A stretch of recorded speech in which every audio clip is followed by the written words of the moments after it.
For today, to use calculus to find maximum area or minimum material in manufacturing. Example number 1. A box having a square base and an open top is to contain 108 cubic feet. What should its dimensions be so that the material to make it will be a minimum? So you want a box with no top. So it has 4 sides and a bottom. It's open, but it has to contain 108 cubic feet. You're a business and you don't want to spend a bunch of money on material to make boxes. You want to use the least amount of material that you can use to make 108 cubic feet so that you can store that much in it. The purpose is to spend the least amount of money making the box. So here's the box, and it has a square base. That is very important. The top is going to stay open. There is no top on it. It's just going to stay open. The base is square. What we will do is assign the variable y to be the height, because we know the bottom two have to be the same, so we'll make those both x's. Length and width will give you an area there. The height will make that y. Now, of course, start getting the information you can discern from this from the information given. So you know that the volume of the box is length, width, height. Therefore, x squared, y is the volume. Volume is length, width, height. So x times y is the volume, x squared y. Now the area of the 4 sides of the box is something else that you can get as well. The area of one side of a box. Here's one side here on the front. It's x on the bottom and it's y going up the top. So its area is xy. But you have 4 sides on the box. And remember, it's a square base, so all the sides are going to be the same. So it's simply 4xy. What we know this far is the following. Always make a list of what you know. The area of the base is x squared. The area of the 4 sides is 4xy. The volume is x squared y. What is the area of the entire open top box? So the area of the base is x squared. The area of the 4 sides altogether is 4xy. So we're just assigning a letter to this. We just want to make it m. We have to have something to set it equal to. This is the base. These are the 4 sides. Add them together to get the area, and we'll call it m. We must express y in terms of x. This is very important in calculus because when you go through to do stuff, you want to make sure you have something equal to an expression that has all the same variables in it. So with this part, you have to remember back how to substitute in things and how to solve and get stuff by itself. So we need just one variable instead of 2. In our area formula, we have x and y. We just want to have x in there. So what is the volume of the box numerically? Do you remember what it was? It's 108.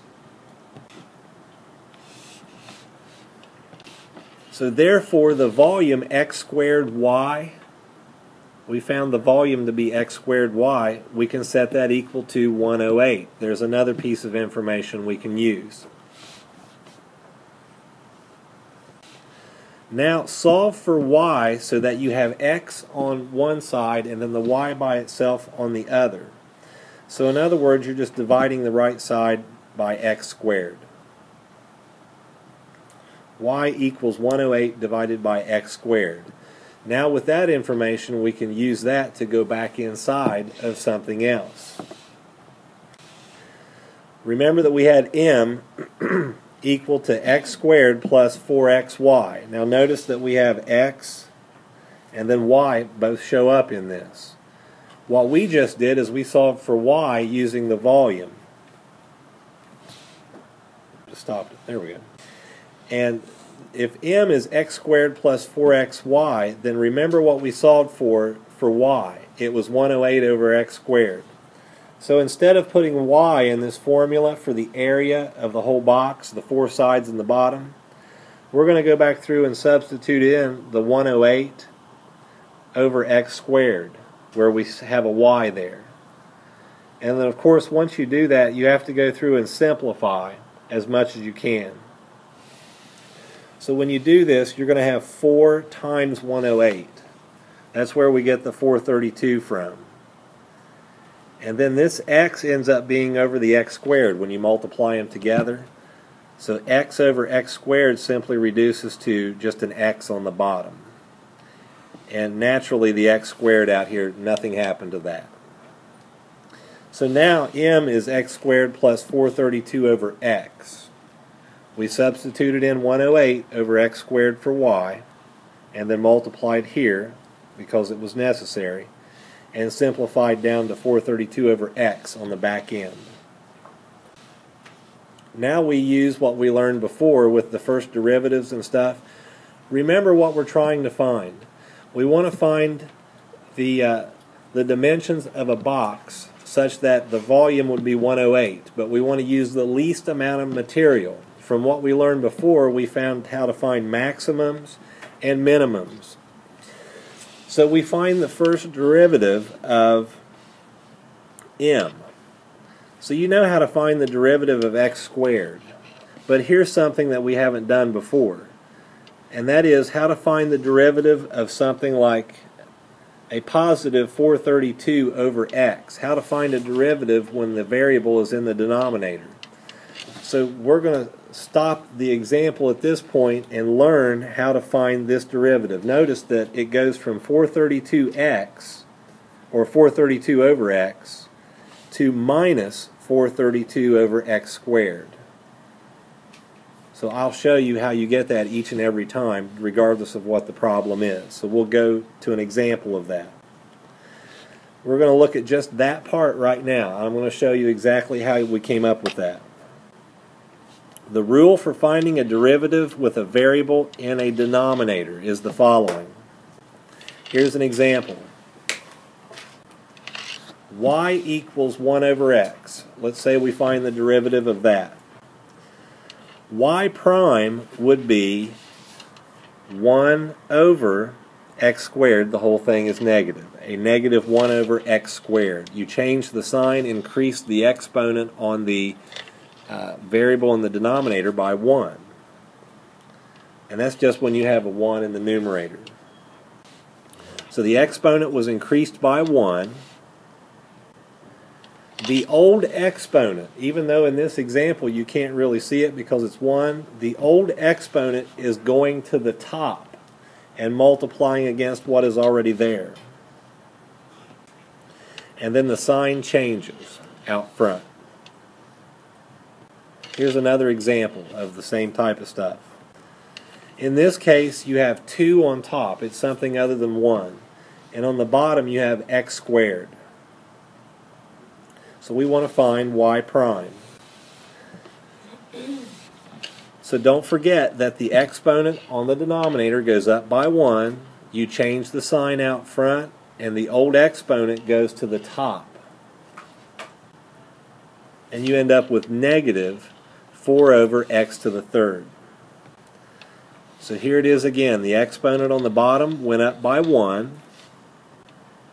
The original exponent went to the top, and you multiply it against what the numerator was. And then you change the sign out front.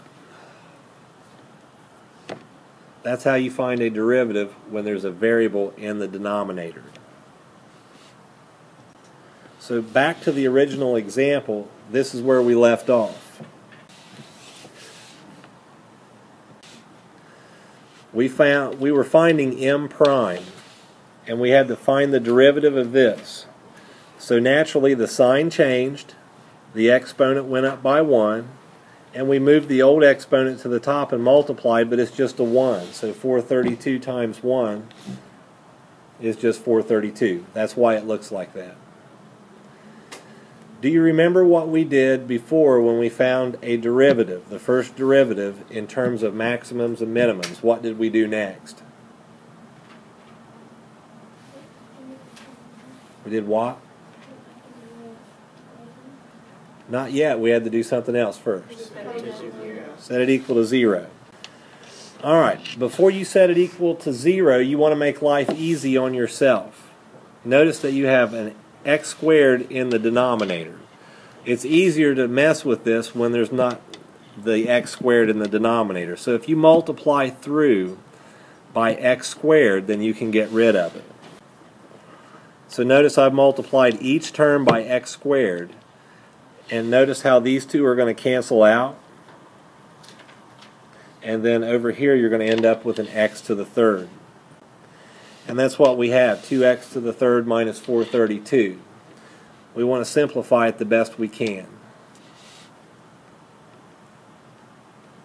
2/3 x, or 2x to the third minus 432. Now from there you can set it equal to 0.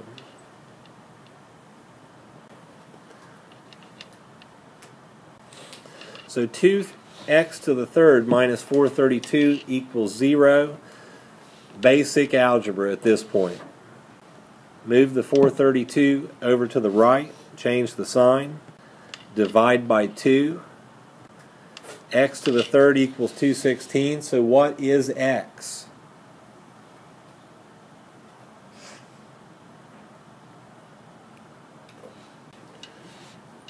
So the answer is x equals 6. Now what did x equal in the problem where we had the drawing? What was x?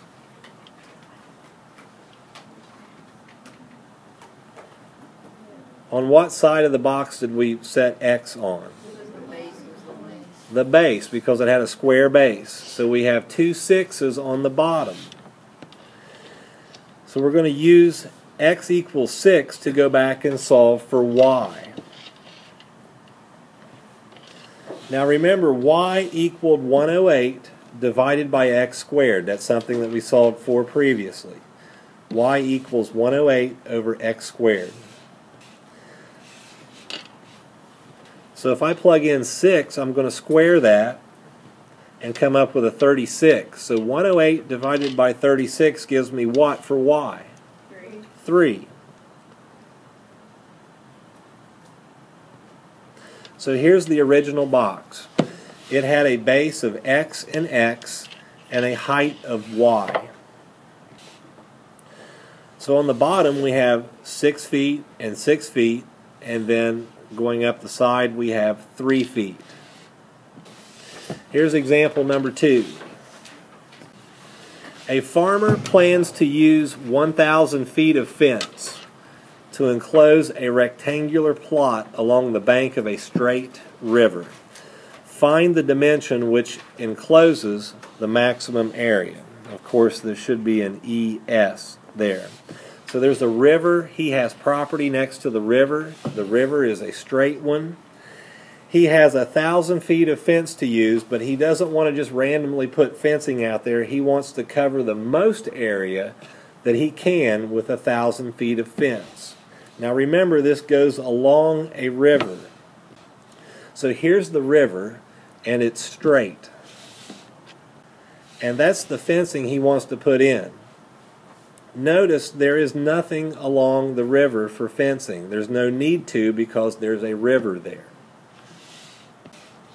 So we'll let the area equal A.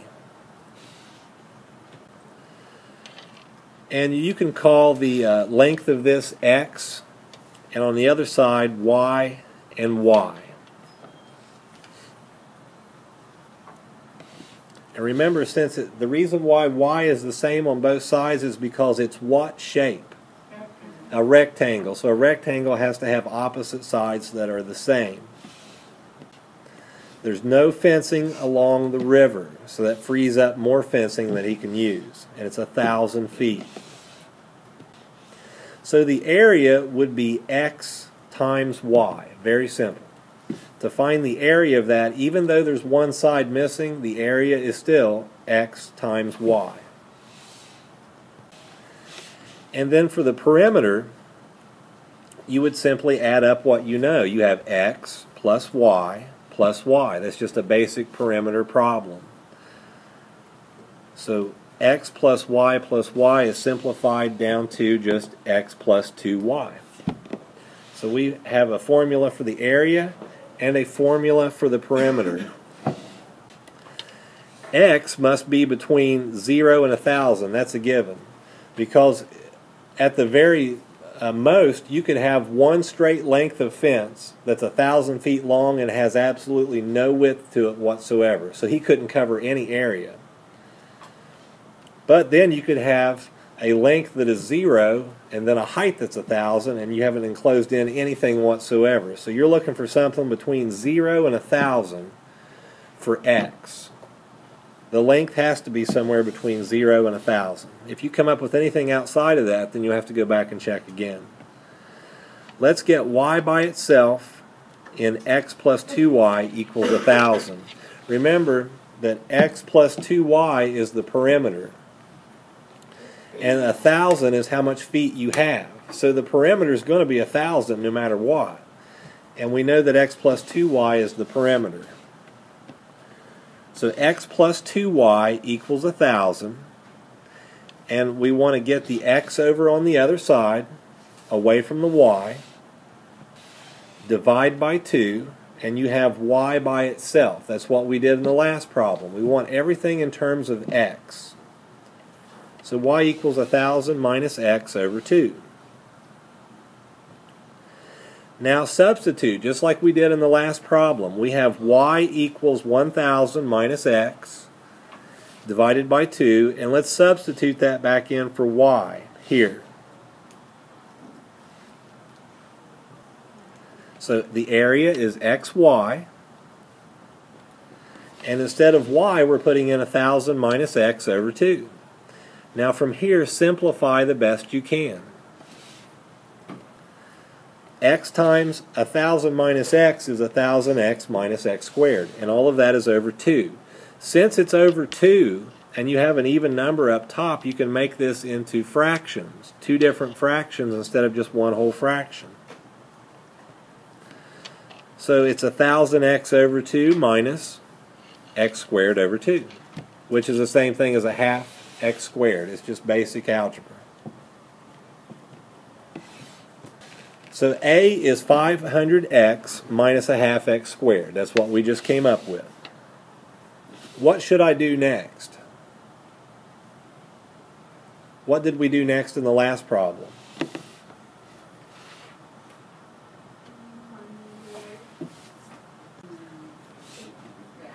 Finding A prime. So there's A, 500x minus a half x squared, and we want A prime. A prime would be 500 minus x. You find the derivative. Notice when you bring the 2 down, it just cancels out the half. That's why there's only an x. And the derivative of 500x is just 500. What did we do next after we found the derivative? Set it equal to 0. So set A prime equal to 0. A prime equals 500 minus x, so 500 minus x equals 0. Basic algebra gets you x equals 500. So there it is. That's the length of the fence. And then use the second derivative test to figure out if this is a maximum or if it's a minimum. If you're uncertain, you can use the second derivative test. Remember that A prime is 500 minus x. What would the second derivative be of this?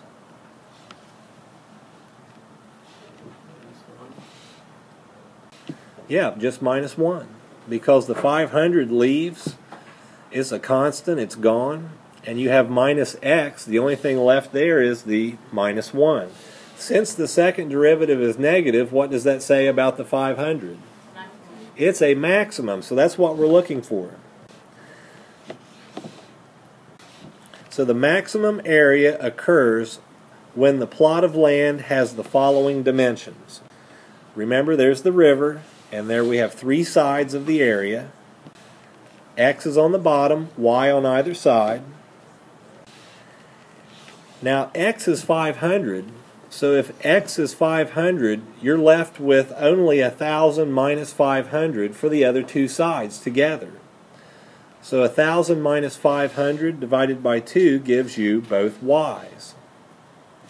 Because you have two y's, that's why you have to divide by 2. And we already used 500, so we took 500 from 1,000 divided by 2, and we come up with 250 for either side and 500 for the length. So look at the graph. You can always plug this in a calculator. I already did it on my iPad, so here it is. This is the original function. If you plug this in, you're going to have to zoom in a lot because you'll see y when you see the y value. Here's the graph, and notice the y value represents the area. It's in terms of A. There's 125,000 square feet.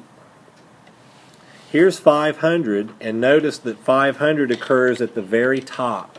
So that proves that 500 is the maximum value.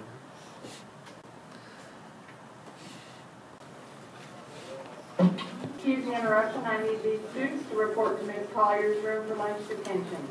Taylor Hughes, Isaiah Manners, Lavetta Holston.